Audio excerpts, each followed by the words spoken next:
తండ్రి అయిన దేవుడు నిన్ను ఎంతో ప్రేమించాడు. నిన్ను ప్రేమించాడు కాబట్టి తన అద్వితీయ కుమారుడు, తన ఒక కుమారుడిని నీకు బహుమానంగా ఇచ్చాడు. నీకు బహుమానంగా ఇస్తాను, నువ్వు గిఫ్ట్ లాగా తీసుకున్నావు. కానీ తండ్రి నీ కొరకు చేసింది ఏంటంటే, నీవు ఇంకా పాపివై ఉండగానే ఆయన కుమారుని బలిపీఠం మీద పెట్టి, ఆ బలిపీఠం మీద సిలువండి నీ కొరకు బలిచ్చాడు.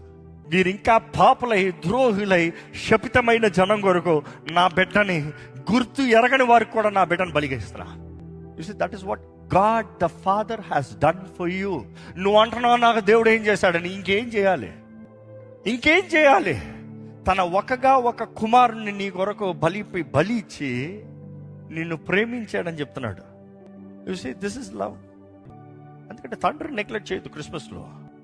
Do not neglect the father in Christmas. If God didn't love you, you will never have the savior. Remember that. If God didn't see your weakness, know who you are and your wretched life or your wrecked life, he would never save you.